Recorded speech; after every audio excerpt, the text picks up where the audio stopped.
I'm Richard Boykin. Ever since word leaked out in the media about my decision to form an exploratory committee to look at running for the United States Senate, I've been overwhelmed by calls and messages from all over our great state. And what I'm hearing from you, the people, is that you're fed up.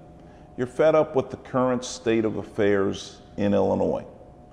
You're fed up with an economy that has been too slow to rebound from the Great Recession. You're fed up with the lack of decent jobs that pay wages that will actually support a family. You're fed up with economic policies that saddle the youngest in our society with debt and provide loopholes and shortcuts for those who are politically connected, well-connected, and well-to-do.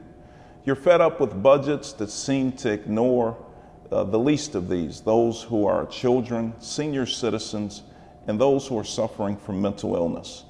It seems like every powerful interest you can think of has an opinion about who should be our next United States Senator, from the corridors in Washington, D.C.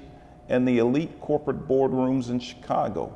But really, the only opinion that matters is yours, the people of Illinois, ought to decide who the next United States Senator should be.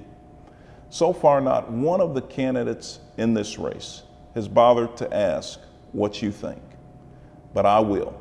Over the next 30 days, I will embark upon a listening tour all around the state of Illinois, and I will seek to engage as many of you as possible.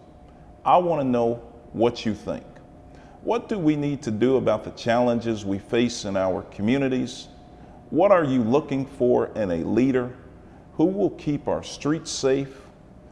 Who will keep our schools open? And who will put your interests front and center as your senator? We need leadership that comes from the grassroots. We need a political discourse that will transform our state and transform our country. We need to unite people in the state of Illinois. We need a movement that puts people first, and that movement begins with you.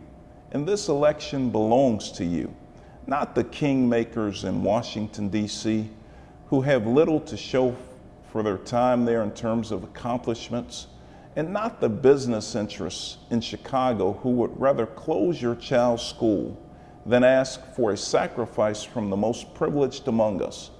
Anyone who asks for your vote should meet you where you live and propose solutions that speak to your concerns. Starting today, I plan to meet you where you live. I hope to hear your concerns, and I hope you will join me in this movement to transform our government and unite our state. Thank you, God bless you, and God bless the state of Illinois.